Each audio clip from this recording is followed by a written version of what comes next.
Bismillahirrahmanirrahim. Assalamualaikum warahmatullahi wabarakatuh. Alhamdulillahirrabbilalamin.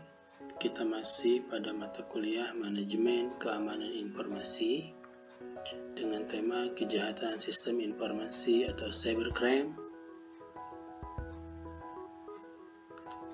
Berbicara cybercrime dapat diartikan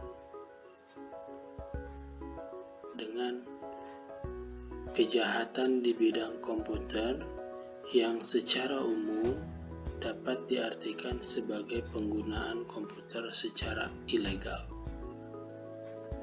Jadi, menggunakan komputernya tidak sah atau menyusup dan sebagainya. Intinya dia ilegal. Secara ringkas, cybercrime dapat didefinisikan sebagai perbuatan melawan hukum yang dilakukan dengan menggunakan internet yang berbasis pada kecanggihan teknologi komputer dan telekomunikasi.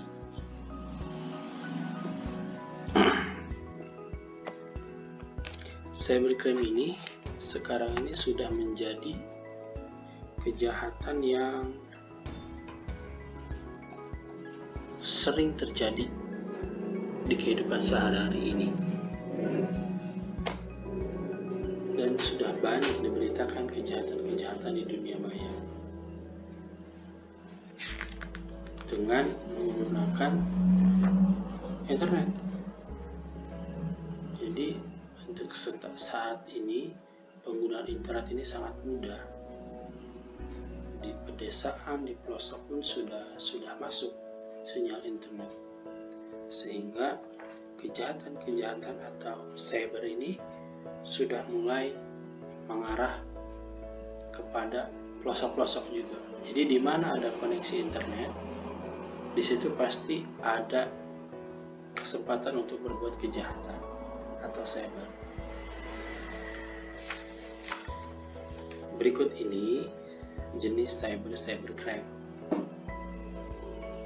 Yang pertama adalah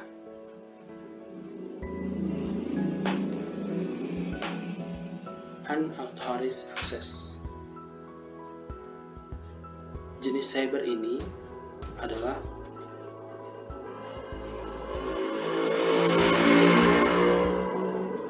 kejahatan yang terjadi ketika seseorang dengan sengaja mengakses atau menyusup ke dalam suatu jaringan komputer secara tidak sah, tanpa izin atau tanpa sepengetahuan dari pemilik sistem jaringan komputer tersebut.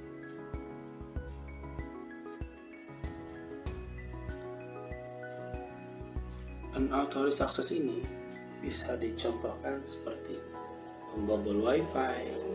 Jadi kita memasuki kepada jaringan atau dengan menghubungkan kabelan di hub orang. Nah, itu bagian dari kita memasuki kepada jaringan internet orang. Selanjutnya, illegal content. Illegal content ini adalah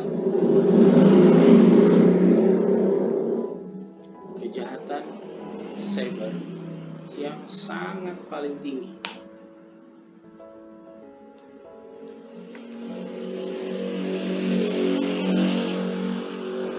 Illegal content ini adalah kejahatan yang dilakukan dengan cara memberikan atau memasukkan data atau informasi ke internet tentang sesuatu yang tidak dibenarkan atau tidak etis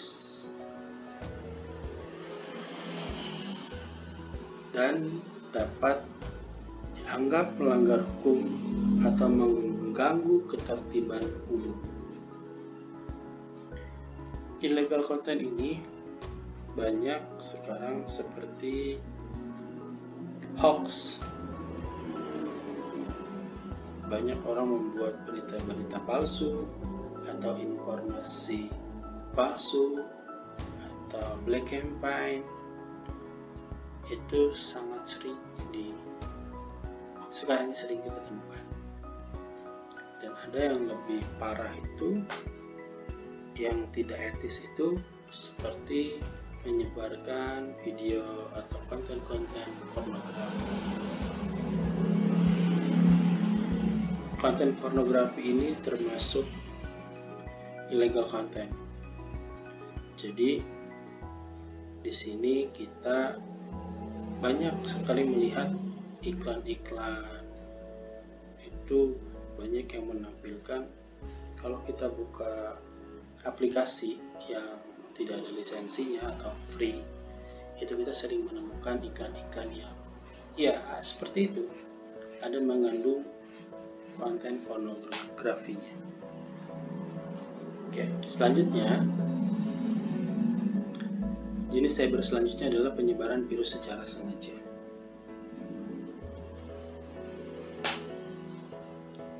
Kegiatan ini adalah kejahatan yang dilakukan dengan menyebarkan virus di jaringan internet atau jaringan komputer lokal.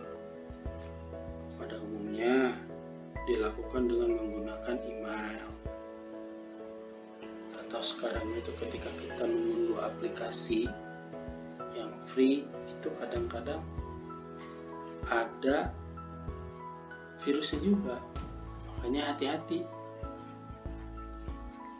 Jadi jangan asal download, jangan asal share. Jadi kemudian file-file yang penting pun jangan sering kita buka di tempat umum, maksudnya di warnet dan sebagainya. Itu akan mudah terindikasi kena virus gitu. Jadi alangkah baiknya kita selalu berhati-hati ketika menggunakan komputer yang memiliki data yang sangat rahasia. Selanjutnya adalah jenis cyber data forgery. Kejahatan ini dilakukan dengan tujuan memalsukan data pada dokumen-dokumen penting yang ada di internet. Dokumen-dokumen ini biasanya dimiliki oleh institusi atau lembaga yang memiliki suatu berbasis web database. Nah, ini adalah kejahatan pemalsuan data. Banyak sekarang itu pernah terjadi pemalsuan tiket.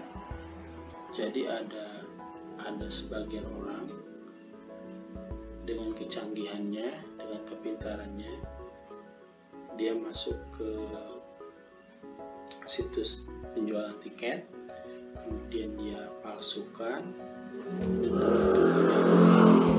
ditransfer itu ke nomor rekening, bukan kepada nomor rekening perusahaan tiket tersebut, tapi kepada si penjahatnya itu, atau si pada yang berbuat kejahatan.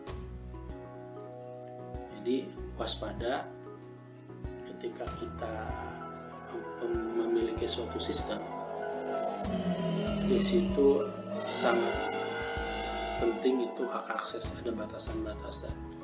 Jadi tidak semuanya harus dipublish, tapi ada batasan-batasannya, sehingga hak akses pun akan mempersulit si penjahat atau si yang ingin berbuat kejahatan itu agak sedikit kesulitan.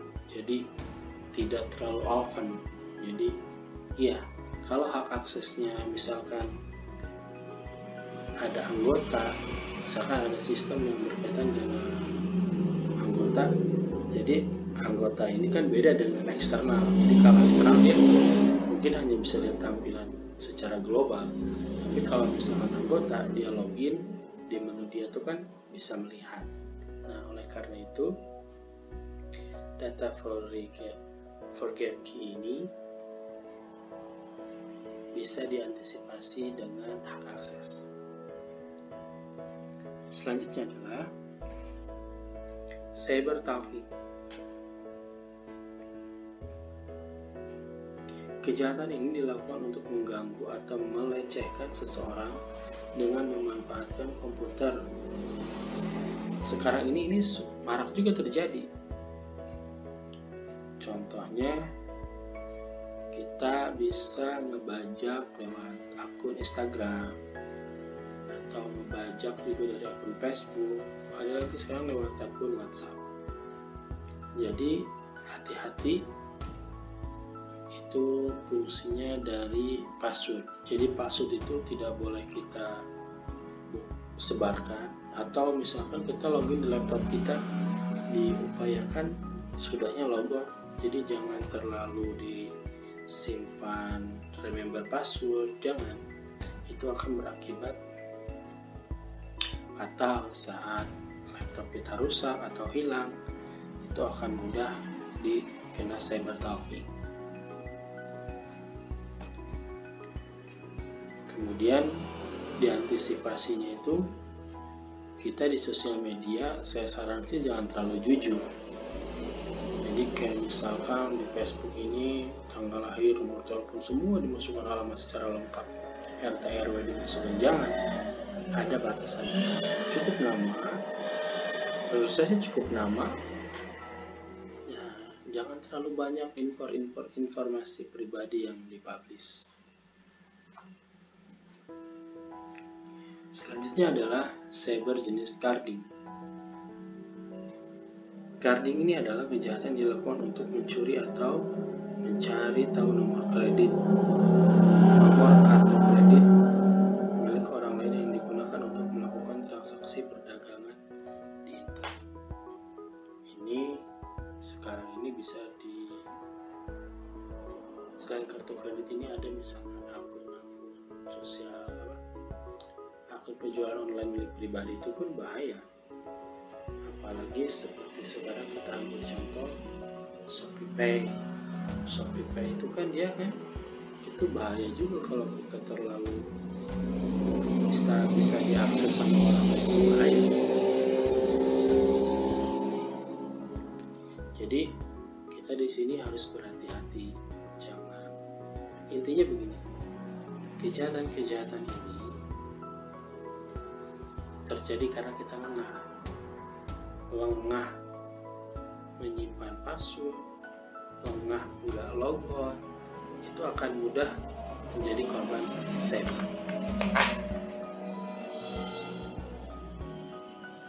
Selanjutnya adalah hijacking, merupakan kejahatan melakukan pembajakan hasil karya orang lain. Yang paling sering terjadi adalah software privasi, pembajakan perangkat lunak. Ini juga banyak sekali. Jadi kegiatan ini adalah membajak copyright. Ini pun tidak dianjurkan karena ada yang namanya hak cipta. Jadi kita dilarang untuk plagiat. Itu pun hijacking ini sudah digunakan di YouTube ya. Jadi kalau kita menggunakan audio orang, kita kena ban, kena hukuman. Jadi alangkah baiknya kalau mau digunakan, gunakan sumber. Jadi kita ngambil sumber dari mana itu harus dituangkan. Begitupun ketika penulisan skripsi, referensi itu pun harus dimasukkan. Nah, sehingga kita tidak termasuk dalam kategori hijacking. Yang terakhir adalah cyber terrorism. Ini adalah tindakan kejahatan yang mengancam pemerintah atau warga, atau disebut dengan terorisme. Sering kita lihat teroris ini kan ya dari ancaman-ancaman banyak sekali sekarang karena perkembangan teknologi seperti ini, sehingga kejahatan cybercrime ini semua bisa diatasi dengan kita tidak terlalu open terhadap informasi diri kita sendiri. Jangan terlalu publish, jangan terlalu jujur. Menurut saya di dunia maya itu jangan terlalu jujur yang sifatnya konsumsi publik. Jadi kalau dikonsumsi sama publik, upayakan ke sosial media jangan terlalu jujur. Misalkan alamat atau nomor telepon atau jangan dimasukkan semua. Ada batasan-batasannya. Oke.